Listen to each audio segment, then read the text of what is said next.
Helldivers 2 creative director, virtue signals against DEI agenda that his publisher Sony embraces. So the creative director of Helldivers, this was a video that I saw a couple people make. Hypnotic talked about this, a couple others. I didn't get to cover it. I still might. I might even just clip this out and post it tomorrow as a video. But yeah, the creative director for Helldivers 2, virtue signals against the DEI agenda that his publisher Sony embraces. So Sony, they had Concord come out, which fucking failed. They are pushing Intergalactic with Naughty Dog. So for this guy to just openly come out and be like, yo, we're not doing that. So Johann Pilestedt, I probably butchered his name, the creative director for Arrowhead Game Studios and Helldivers 2, virtual signaled against the DEI agenda that its publisher Sony embraces. And it was a post ahead of New Year Day. And he asked his followers on X, he said, within 10 minutes to 2025, what are your expectations and desires for what the next Arrowhead game will be? I'm working on the high concept, but I would love to hear your speculation. And Helldivers got a lot of good praise. I know there was a lot of situation with the community managers, like on their Discord. They were banning people that were laughing at furries and putting puke emojis underneath furry posts. And I hate Discord community managers. No offense if you're one of mine in here, but a lot of these other Discord managers and Reddit mods and all this crap, they're a bunch of snowflakes that censor and cancel, and they don't give good looks. And then on top of that, they just say stupid stuff on Twitter. I feel good that the creative director for this has their common sense. All right? Like D said, somebody in the gaming industry is using their common sense. And they know that they have people that want to buy their products. That Arrowhead is successful. And if they cave into this DEI initiative, it's going to ruin it. It's going to ruin it. Now, NX replied to this saying, never add DEI to your games. And that's an important thing. A lot of people... I had people recently tell me nobody really cares about DEI. Nobody that's a normal gamer doesn't care about woke and anti-woke. No, they do. That's why nobody's buying the stuff, okay? The casual gamers aren't buying the stuff because it's woke. At the end of the day, maybe they're not tweeting about it. Maybe they're not making content about it. But at the end of the day, people see stuff and they're like, yuck, we don't want that. We don't want woke ideology. We don't want political narratives in our games at all. I ain't buying it. I'm non-binary, like they say, right? So, Pilestedt, and I know I'm butchering his name, says, if it doesn't add to the game experience, it detracts, and games should be a pure pursuit of amazing moments. And I agree with that. I agree exactly. Because what was that saying that Elon Musk said? We talked about Elon earlier. DEI kills art. It does, because then you become focused on a message like, oh, we have to have a checkbox. We have to have a checklist of representation and all this and that. We have to have this. We have to have a character. That we have to be sensitive to this. Instead of focusing on a good story, you're more focused on offending people, making people happy, not making this modern audience where you at that does not show up. They do not support anything. They never use their wallets. It's like they're activists that really don't care about what they're being activists for. Like all the stuff that they pledge for and stuff. Where was the support for Suicide Squad? That game failed. It flopped. Where's the support for Concord? Where's the support for Dustborn? Where's the support for every single little woke game that's come out and crashed and burned? Veilguard. It's not there because these people don't play games. And I hate to say that when people go, oh, well, this guy doesn't play games. That guy doesn't play games. No, these guys don't play games. They're more worried about culture wars. They're more worried about Twitter. They're more worried about being, I'm oppressed. I'm doing this and playing identity politics so they can all feel special in their Discords. Instead of adding to game experiences, you have people working in the game industry that don't know how to make video games. They don't know how to make video games. Oh, well, if you don't like it, then maybe you should make your own video games. That's what Nick Calandra says, right? I'm allowed to have my opinion, and everybody else is allowed to have your opinion. Quit damage controlling for these companies. Right? If you please everybody, you please nobody. And Shadow Gamer says, facts, I just want a good story-driven game. Now, apparently they were asked by another user by the name of Bikes and Vidya, saying, how would DEI have benefited Helldivers 2? And Pilestedt says, I don't like labels, but mankind is united in its extreme xenophobia on Super Earth. Hashtag inclusion, so maybe that's DEI. I really don't care. Make good games. Don't make a contemporary political statement. I mean, based as hell. Based. I'm a fan of this guy now. I didn't even play Helldivers because that whole situation with the PlayStation Network account having to be required for Steam. I don't know. I might go out and buy Helldivers now for this. Okay? Because this is good. And I think more people should adopt this. I think more people should stop worrying about offending people. I think more people should stop worrying about placating to consulting companies, placating to companies that want to come in and do narrative consulting, sensitivity training, making sure that everything is politically correct so you don't hurt anybody's fifis. And that way that the journos that are in pocket with them don't write bad things about you. It's all annoying.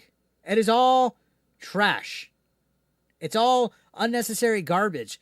We want to be entertained. And people go, well, right-wingers don't want politics in games unless it's their politics. No, I don't want any of it. Okay? Because they want only theirs. They project so much. Wokies only want their stuff. Can you imagine if there was a heavily right-winged leaning video game out there? They would throw a fit. The wokies would throw a fit. Just like how we rage bait grifters rage over it. They would throw a fit. They'd be like, this game needs to be canceled. This game shouldn't be made. Blah, blah, blah. If one side can't have theirs, no side can. Like earlier when we were talking about X. If you police one thing, you got to police everything.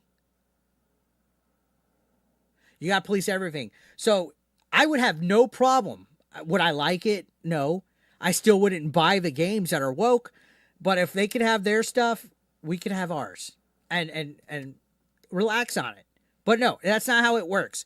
And DEI is literally established so that all these companies have some DEI department that comes in, hires DEI hires, makes sure that this studio is politically correct, and then the product they're putting on hates the consumer, hates the straight white men. I'm not white, but at this point it's becoming just where men are all bad. Now, who knows? This article takes a twist and kind of says that this guy doesn't mean his shit, right?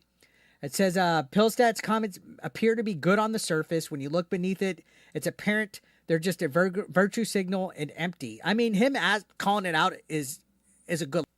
It says to elucidate that point, gamer GigaBear noted that he was banned from the Helldivers 2 Discord server and speculated the reason why was due to his support of Mark Kern, who's Grum's, by the way. And a lot of people have Grum's derangement syndrome. I know he's kind of a polarizing figure. I don't have an issue with him. In fact, I actually made a video about him in the past for one of his takes on Starfield. But either way, Discord mods are all like this. All like this. At least the woke ones, okay? My Discord mods are great. If you're not on my Discord, go to my Discord and become part of the conversation. My Discord's the best. But you can see they blocked him because of that. And then he showed a screenshot saying they must really hate Grum. So this is all speculation about why somebody was removed. They said they never communicated with it all. They probably could guess the reason for it. Furthermore, Pilestedt's claim that his game is not trying to send a contemporary political statement is disputed by his own employees. So this is, I think we made a video about this. Catherine Baskin, who's their community manager, made a tweet saying the game is pretty woke. Because Cerberus XT said the go woke, woke broke people have brain damage. There's no other explanation at this point. And it was on the is it woke, I guess, list. And people said this whole woke, not woke bullshit so goddamn exhausting. People just need to chill the fuck out and play some goddamn games. And they came out and said Helldivers is a pretty woke dog. Game was made by a lot of LGBTQ and brown people and black people, women, and is a big satire of jingoism. It amuses me they don't know that Super Earth is bad. I don't know. I mean, that's probably sarcasm. at the end of the day. But also, these people think just because LGBTQ people, brown people work on something that it has to be woke. I'm Mexican, and I literally have never used that as a reason to feel represented in something or to push a certain narrative and stuff. And then also, they were laughing about removing bigots, transphobes, homophobes, stuff like that. Now, this is a Discord mod. I don't know if they're paid by the official studio that made Helldivers. I don't even know if they make money being Discord mods. Somebody in the chat earlier said it seems like they have a 9 to 5 because that's all they do is sit on Discord. So it's hard to say whether this is the studio's fault that they have people like this, but it definitely doesn't do it any justice. Okay? And if it's not their fault, you could bet your bottom dollar Catherine Baskin is upset that the creative director is saying DEI doesn't belong in their next game. Because this is all these guys live for. They all just live and die by the DEI. Now, here's another moderator who came out here basically saying gender identity is not politics. It's literally someone's identity. They have a zero tolerance policy. So this is like rules on the Helldivers 2. I covered this on a video. This is back in June, right? If you're attempting to bait people by flagrantly injecting your sexuality in the convo just to start fights, that will also result in the timeout. Like, this is what Discord, like I say Discordian, this is Discordian behavior. And when I see, like, people that are always fighting, trauma dumping, over negative, spurgy, I don't like that. And again, like I said, this is when they were banning people for vomit reacting to art, like furry art, LGBTQ art. Like, this is how wild the Discord for Helldivers 2 got. Like, being triggered over vomit emojis, over fan art. See, if you want to vomit react furry art or be a joke about furry art, you're lining up for a 24-hour timeout by me. This mod, Hamburger with cheese, so fucking deranged. So, I don't know. And then apparently there was an alleged handbook for the game community managers talking about it. A new user declares that identity politics have no place in video games. Outcome immediate ban. This is direct. So this is for their community. I don't know if the community management team has anything to do with the creative director for the game. I don't know if there's a separation. So who knows if this creative director agrees with all this stuff, agrees with the DEI page on the fucking the studio's website itself. But I do think that, I mean, even just saying it, I mean, maybe he's faking a funk. I'm going to give him the benefit of the doubt. I'm going to give them the benefit of the doubt, in all honesty.